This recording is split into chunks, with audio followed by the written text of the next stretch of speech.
За Хари Кришна.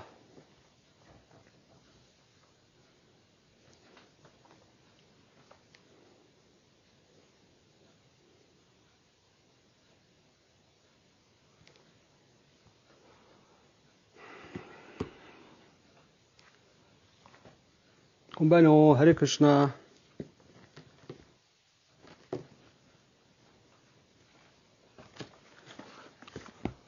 За та бүхэндээ энэ өдрийн дүргийа. За одоо ингээд өнөөдөр Шримад Бхагаватмынхаа ээлж дэмжлэгээ уншъя. За Шримад Бхагаватмын 1-р дуулын 1-р хэсгийн одоо шинэ үлгэр рүү орно өнөөдөр. Ямар үлгэр рүү орох вэ гэхээр өнөөдөр 1-р бүлгийн 1-р дуулын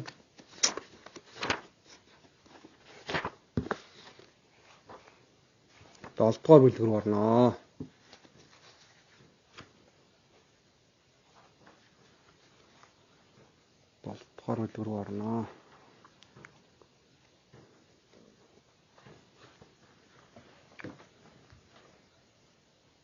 За 7-р бүлгийн нэр маань Дороногийн хүүг шийтгсэн гэдэг нэртэй юм бүлэг байгаа.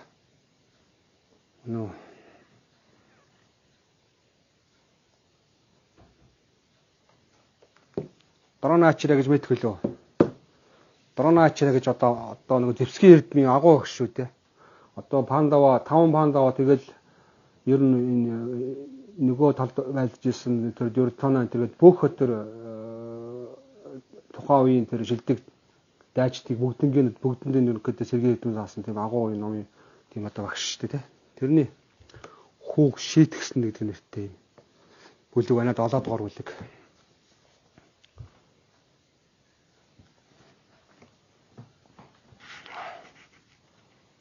Намами Вишну Падая Кришна Приштай Моталай Шримати Бхакти Посвами Тинамни Ядуроче Ятшу Кришна Ахтимаджайс Битаханас Я Чандра Ятасмай Шри Гуру Намаха Намам Вишну Падая Кришна Приштай Моталай Шримати Бхакти Веданта Свами Тинамни Намасте Сарасвати Деви Гауравани Прачани Нириши Шуньявати Пашчати Атишатарини Jaya Shri Krishna Chaitanya Prabhu Nityananda Shri Advaita Gadadhara Shri Vasadi Gaura Bhaktavrinda Hare Krishna Krishna Krishna Hare Rama Rama Rama Hare Om Namo Bhagavate Vasudevaya Om Namo Bhagavate Vasudevaya Om Namo Bhagavate Vasudevaya За Шримад Бхагаватмын 1-р дуулын 1-р бүлгийн 7-р бүлгээ 1-р хэсгийн 7-р бүлгээ. За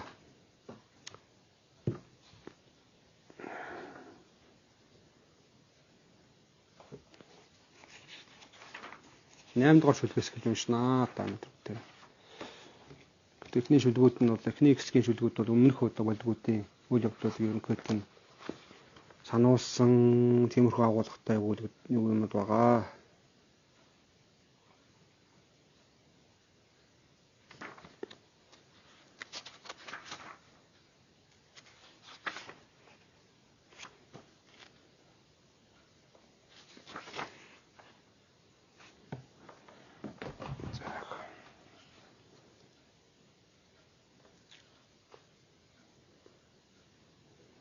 За 8-р шүлэг.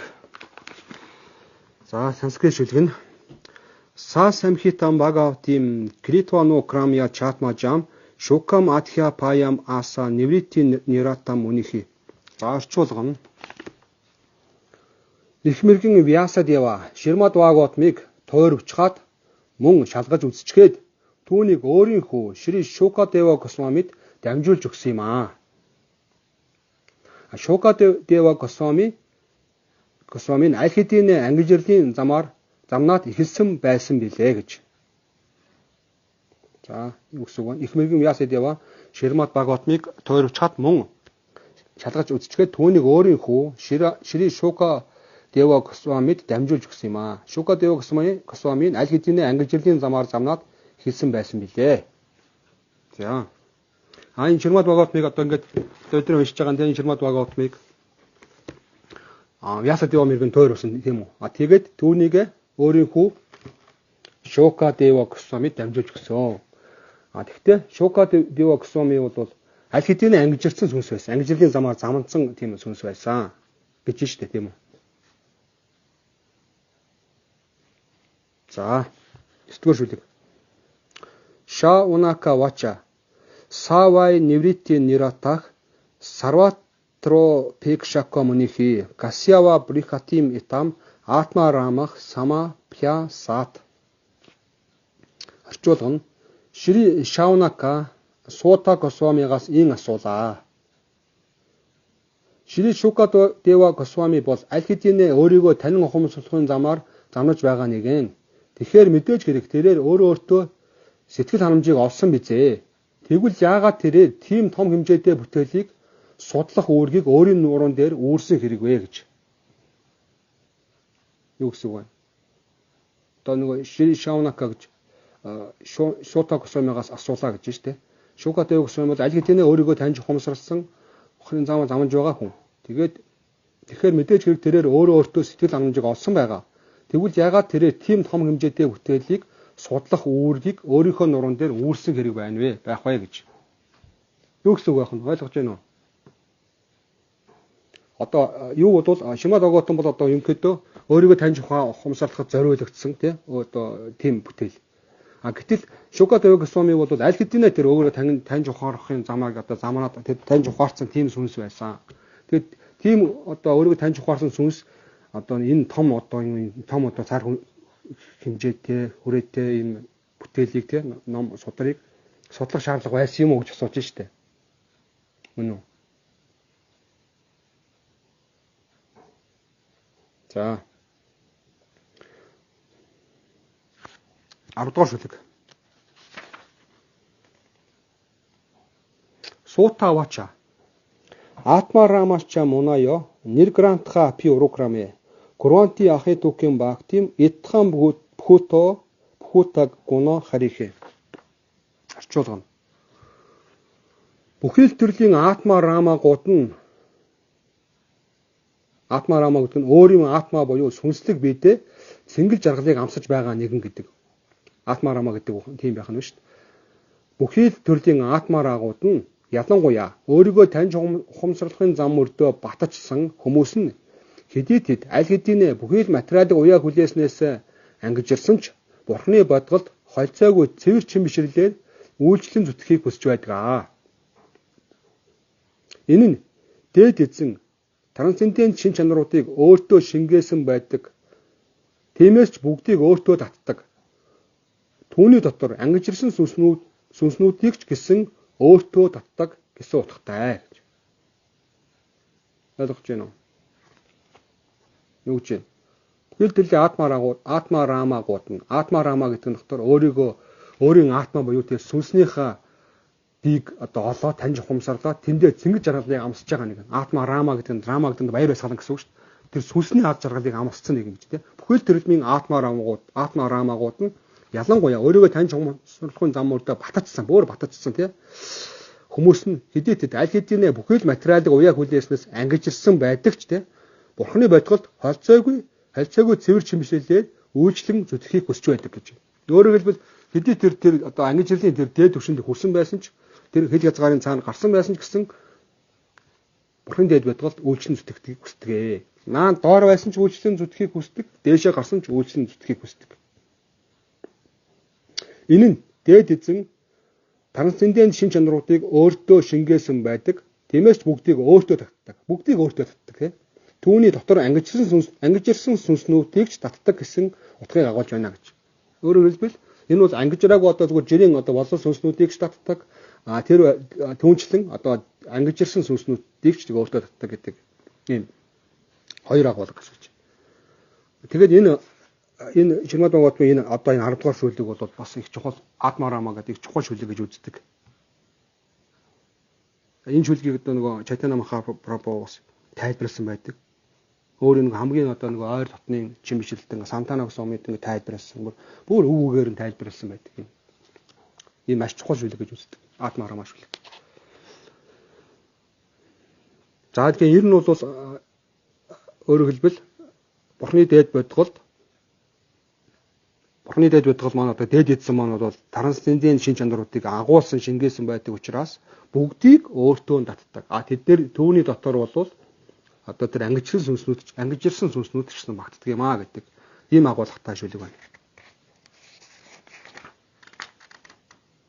Тийм учраас ангижирсан сүнснүүд багтдаг учраас өөрөөр хэлбэл Шука Дэвэ Космови тэр ангижирсан сүнс учраас одоо Бурхны одоо энэ 6 наадам энэ одоо трансцендент 6 наадмыг сонирхсон учраас энэ Шримад Бхагаватмыг судалсан гэдэг одоо тэр дүгнэлт гарч ирж шүү дээ тийм үү. За 11-р шүлэг. Харир Гунак Шипта Матир Бхагаван Бадараяных Адхяган Махад Акхянам Нитям Ишну Жана Приях. Орчуулгын. Шрила Vyasa Девагийн хүү Шрила Шука Дэва Госвамийн трансцендент хүч чадалтай нэгэн байсан төдийгүй мөн дээд эзний маш эрхэм чин бишрэлтэн байсан юм аа. Ингээд тэрээр энэхүү агуу бүтээлийг буюу Шримад Бхагаватмыг судлах үйл хэрэгтэй орсон юм аа гэж. За яг түрүүний хэлсэн батлагдаж штэ.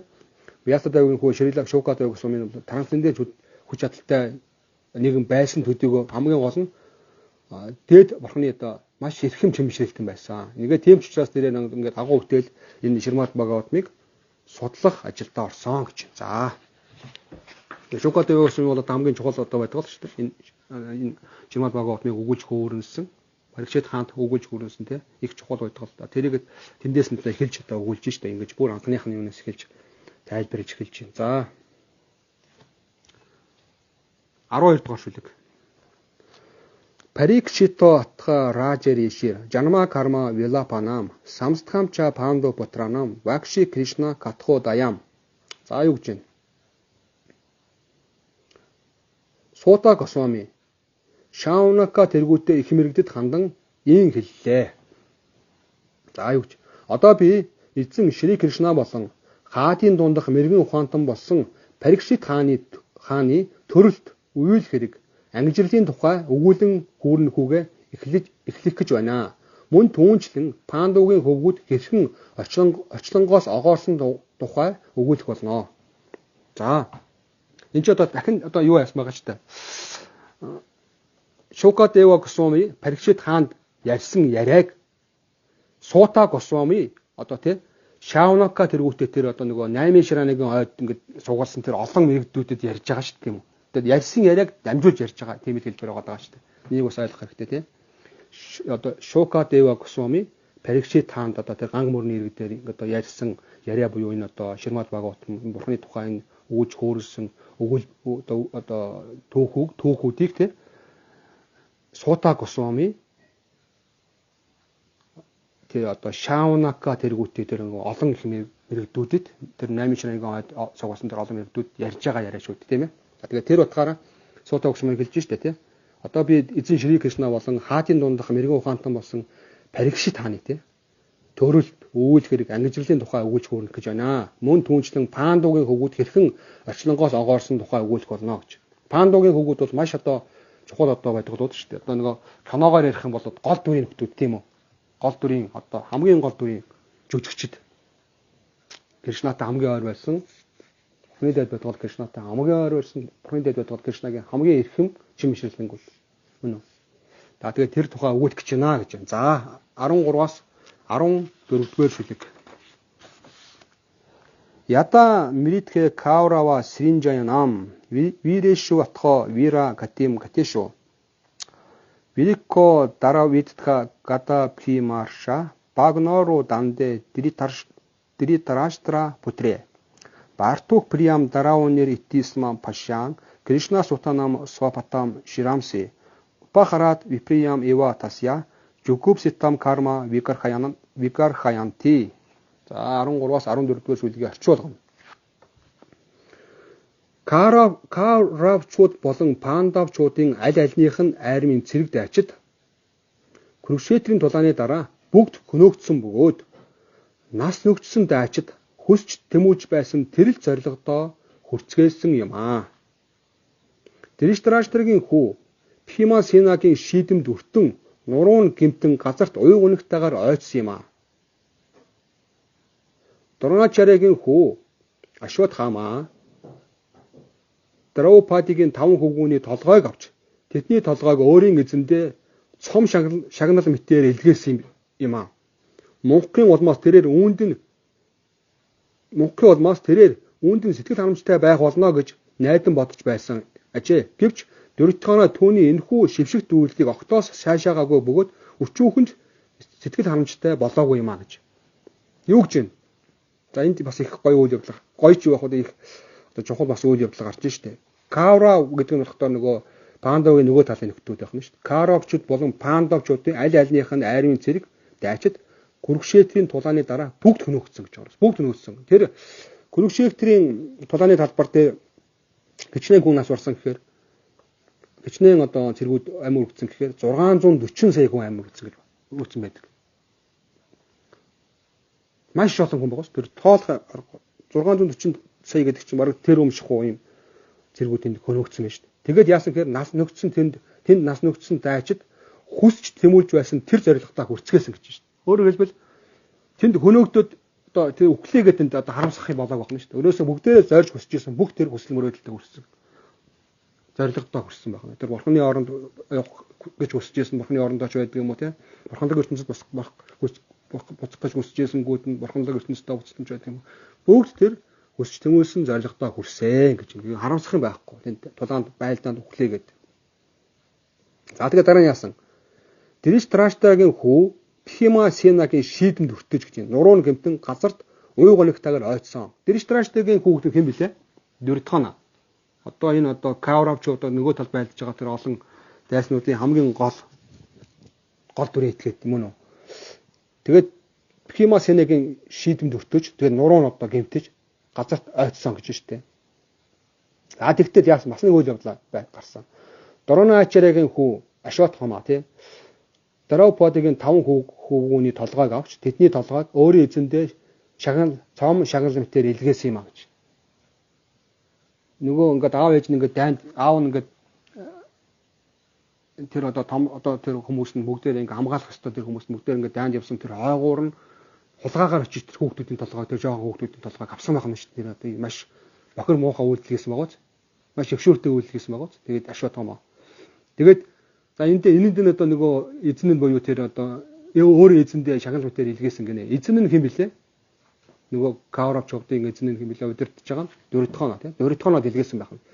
Гэсэн чи яасан? Тэгээд тэрүүнд нь бол тэрийг маш их сэтгэл ханах байх гэж гордож тэр одоо баярлах байх гэж одоо явуулсан чинь нөгөөт нь сайшаагаагүй, талархаагүй. Тэгээд өчүүхэнд сэтгэл ханамжтай байгаагүй юм аа гэж Дөрвитхана. Тэр бас нэг тэр нэг дайчны шин чанар бас байна шүү дээ тий. Бас нэг ёс суртахуун байна. Бас нэг дайчны шин чанар байна. Бас тийм одоо гिचнээ байлдаж байгаа ч гिचнээ эсрэг талж гисэн тэр одоо жоохон хүүхдийн толгойг аваад тэр амгаал хүн байхгүй байхад нь улгаагаар очиод тий. Энэ бол хамгийн зөвшөөртэй үйлдэл гэдэг. Тийм учраас Дөрвитхана тэрийг сайшаагаагүй гэж байна. За 15. Мата Шишунам Нитханам Сутанам Нишамя Хорам Пари Тапья Мана Тата Рутат Вашпа Кала Кулакши Там Сантваян Аха Крита Мале. За орчуулга. Пандавуудын 5 хөвгүүдийн ээж Драупади хөвгүүдийг нь аимшигтайгаар хөнөөснийг сонсоод уй гунигт автан нүд дөөрөн нулимс мэлтэлцүүлэн зөрхрөн уйллаа. Түүнийг тайвшруулахыг хичээж Аржуна ин хэлв. За юу гэж байна? Пандавын 5 хөвгүүдийн ээж Драупади хөвгүүдийг нь аимшигтайгаар хөнөөснийг сонсоод уй гунигт автан нүд дөөрөн нулимс мэлтэлцүүлэн зөрхрөн уйллаа. Түүнийг тайвшруулахыг хичээж Аржуна ин хэлв. За одоо нөхөр нь бас одоо Аржуна тайвшруулах гэж хичээж штэ. Одоо нөгөө аргагүй ш 5 хүүхдийн ингээд хөнөөцсөн ингээд байхаар чинь тэр одоо ээж бол маш их гойгоо нүг тавх нь ойлгомжтой гэх шүү дээ. За тэгээд тайвшруулах гэж Аржуна ингэж хэлсэн гэж байна. За 16. Тата шучаас те прамри жами бадре яд брахма бандхо шира ата таинах гандива муктайр вишикхайр опагре токрамя яд снасяси дагтха патра. За юу гэж байна? Ай буйнт эмэгтэй минь. Би Гандива нумаараа харавсан сумаар тэр Брахманы толгойг тас татан авч ирээд чиний нулимсыг арчиж чамайг тайвшруулах болно. Хөвгүүдэн галд өргөчгөөд түүний толгой дээр гიშгэж байгаад угаал үйлдээрээ гэж. Юу гэж? Буян тэмхтэй юм нэ. За эхнэрээ гэж. Буян тэмхтэй юм. Би Гандио номороо харуулсан сумаар тэр Брахманы толгойг тас авч ирээд, тас татан авч ирээд чиний нулимсыг авчиж чамайг тайвшруулнаа. Хөвгүүдэн галд өргөчгөөд түүний толгой дээр гიშгэж байгаад угаал үйлдээрээ гэж. Өөрөөр хэлбэл тэр хүүхдүүдийн хөнөөс нь тэр нөхрийг бол өөрийнхөө тэр алдартай Гандио номоор бол харуулж устгана. Толгойг нь авчирнэ. Мөн үү? Тэгээд тайвшруулнаа. Тэгээд хөвгүүдээ ингээд чандарлаж галд өргөчгөөд тэгээд түүний толгой дээр гიშгэж байгаад угаал үлдэрэй гэж юм. Өөрөөр хэлбэл одоо чандарлаж ингээд одоо чандарлага яслан хийчихэд одоо угаал үлдэх ёстой тий. За угаал үлдэхдээ яах ёстой гэхээр тэр хөвгүүдийн хөвнөөс нь тэр этгээдийг толгой дээр гიშгэж байгаад угаал үлдэрэй гэж шүү дээ. Яг тэрж хариугаа аваарай гэж шүү нэгсэн доо мөн үү. За 17. Ити Приям Валго Вичитра Жалпа их Са Сантвая Итва Чута Митра Сутах Анва Драват Дамшита Угра Данва Капит Хвачо Гуру Патрам Ратхина. Юу гэж вэ? Ийг хэлээд түүний хөтөч, түүний найз, үл алдаа гаргагч дээд эзнэр удирдуулж байдаг ажууна өөрийн хайрт ихнэрээ тайвшрууллаа. Дараа нь тэрээр хувь дуулгаан өмсөж, гартаа аимшигт зэвсгээ шүүрэн аваад моргин дээрээ өсрөн суулаа. Тэгээд тэрээр өөрийн цэрэгийн эрдэмд сургасан багшийнхаа хүү Ашват хаамагийн араас элдэн хөлөө гэж. За юу гэж дахиад уншия. За ингээд эхнэртээ ингэж хэлсэн байна. Ийм хэлчихэд түүний хөтөч, түүний найз, үл алдаа гаргагч дээд эзнэр удирдуулж байдаг арчууна өөрийн хайрт ихнэрээ тайвшрууллаа. Дараа нь тэрээр хуйг дуулгаан өмсөж, гартаа аимшигт зэвсгээ шүүрч аваад өөрийн моргин тэргэн дээрээ өсрөн суулаа гэж. Тэгээд тэрээр өөрийн цэрэгийн эрдэмд сургасан багшийн хаан хүү Ашват хаамагийн араас элдэн хөлөө гэж. Юу гэж вэ? За ингээд одоо би ингээд хөвгүүдийн чи хөнөөс нөхрийг ингээд одоо устгаа толгойг нь аваад ирнэ. Гэж тайвшруулчаад тэгээд нөгөө хоёр дуулгаа өмсөөл тэгээд нөгөө өөрийнхөө нөгөө морин тэргэн дээр суусан гэж өсөж суусан гэж штэ. Тэгээд яасан гэхээр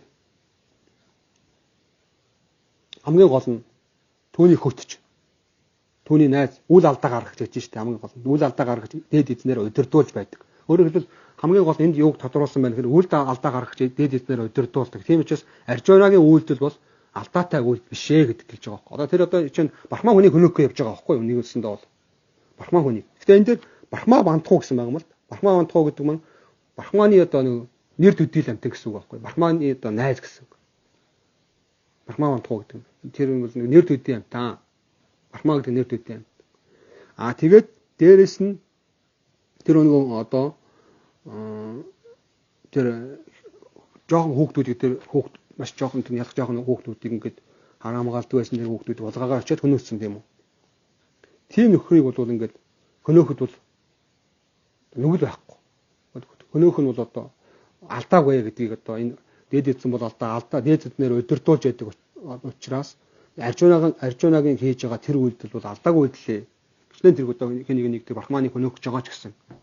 Тэгэхээр тэрийг бол тийм шийтгэл одоо хүлээх тийм одоо шийтгэл хүлээх одоо ёстой юм одоо хуун гэсэн одоо үг байх нь шүү дээ тийм үү. Тэгээд нөгөө бас нэг үг байна. Тэгээд тэрээр өөрийнхөө цэргийн эрдэмд сургасан багшийнхаа хүү гэж байгаа. Бас нэг энэ асуудалтай юм байгаа. Өөрийнхөө багшийн хүү гэдэг өнөөх гэж явж байгаа. Энэ нэг юм аюултай юм байна. Энэ зөвчлөлтэй юм биш үү? Нэг нь Брахман хүнийг хөнөөх гэдэг. Нөгөө хоёрдугаарт өөрийнх нь одоо тэр зэвсгийн эрдэмд одоо сургасан одоо хамгийн одоо нөгөө хүндэлжих ёстой тийм одоо багшийнх нь хүү байгаад байдаг. Ингээд ийм бас хоёр зөрчилтэй асуудал энд үүссэн байх нь тийм. За 18. Там апаттан там са вилякша дурат комара ходвигна мана ратхина Пратрават прана парипсур урвиам яват гамам ротра баят ятха гах. За очвол ханхуу нарыг хөнөөгч Ашват хаама өөр рүү хурдтайгаар нүтлэн ирж буй аржууныг хараад өөрийн сүйх тэргэнд сандарч мэгдэн суулаа гэж байна. Энэ нь айсандаа Шивагаас зугтсан Брахматай эгээд адилхан байлаа гэж байна. За юу гэсэн байна? За ханхуу нарыг хөнөөгч Ашватхама өөр рүү хурдтайгаар нүтлэн ирж байгаа аржууныг хараад айсан одоо өөрийн сүйх тэргэнд сандарч яаран суулаа гэж байна. Энэ нь айсандаа Шивагаас зугтсан Брахматай эгээд адилхан байлаа гэж. Тэг зүйлсэн байж шүү дээ. Мэдээж хэн болоод маш их уур хилэнтэйгээр одоо давхиж ирж байсан байх нь шүү дээ аржуун авал. Тэгтэл тэгээд тэрийг хараад бол хин Ашватхама бол одоо сандарч яарал тэр сүйх тэргэн дээрээ суусан байх нь шүү дээ. Тэгээ энийг юутэй зүүрлсэн гэхээр одоо Шивагаас айгаад зугтсан Брахматай адилхан байсан гэж. Нэг тийм тохиолдол байсан байх нь шүү дээ. Уг нь бол Брахма бол Шивагийн эцэг шүү дээ мөн үү? Шиваг бий болгосон одоо эцэг. Гэхдээ энд бол нөгөө Брахма нь Шивагаас айгаад зугтсан гэж шүү дээ. Яагаад зугтсан гэсэн энэ дээр энэ түүх тайлбар дээр Прабхупадын тайлбар дээр байна л да. Яасан гэхээр нөгөө орчлон бүтээснийхаа дараа Брахма бол нөгөө өөрийнхөө охинд одоо дурлаад тэгээ тэрийг харсан чинь хараад нөгөө Шиваг уурлаад ингээд нөгөө өөрийнхөө сэрээгээ нөгөө том бүгдийг хөнөөдөг тэр сэрээгээ бариад ингээд одоо කෙнийг айлгсан байх нь шүү дээ Брахмаг. Тэгээ тэрнээс айгаад Брахмаг зугтсан гэж. Тэгтээ бол энэ агуу одоо хиний Брахмагийн тэр өвөлдөг бид нар бол шөмжлөх одоо яс байхгүй. Тэнд ямар нэгэн шалтгаан байсан. Тэгээд тэр хэдний бас нэг Чайтана Бхагаватын уншлах дээр гарч ирсэн шүү дээ тий. Хэнийг Брахмаг одоо нөгөө тэр охиныхоо араас хөөж ингэж нэг охиндаа дурлаа охиныхоо араас хөөж ирснийг ингэж харсан нөгөө нэг нөхдүүд сүүлд нь одоо нөгөө тэрнийхээ шийтгэлийг амсаж хөнөөгдөд. Кришнагийн өмнөх нөгөө кенес төрсөн Кришнагийн өмнө төрсөн нөгөө төрөөд хин даалгаддаг, камсад даалгаддаг тэр хүүхдүүд байдаг шүү дээ. Тэр урд наснд яагаад тэгж хөнөөгдсөн тэр дүнгиждөө төрөөд хөнөөгдсөн байсан бэ гэхээр Брахмаг ингэж доогоолж тэр агуу бодголыг тэр агуу тэр Махаатмаг доогоолж энээсээ учраас дараа нь тийм одоо үйлийг үр амссан байдаг. Тэр бидний өмнө уншижсэн Чайтана Бхагаватын уншлах дээр гарч ирсэн тийм үү. За ингэж өнөөдрийнхөө Шримад Бхагаватынхаа уншлагыг өндөрлөё. За тэгээд дараагийнхаа уншлагаа ингээд энийг энэ түүхээ үр хөршлүүлж уншнаа бүгдээрээ. За тэгээд өнөөдөр уншсан юм одоо зүйлтэй сэдвтэй холбогдолтой асуултаа санал бодлоо комментээр бичээрэй. Надад бол одоо коммент хэлээ харагдахгүй байна. Тэгээд комментээр асуулт тавьж дараа нь комментээр хариулт тийм өгчөө. За тэгээд өнөөдрийнхөө уншлагыг одоо анхаар сонссон бүгдэнд нь баярлалаа. Дараагийнхаа уншлагаар дахин уулзлаа. Түр баяртай. Хари Кришна. Харибоо. Шримад Бхагаватам кича, Шрила Прабхупад кича, Гора Прабхупад Хари Харибоо.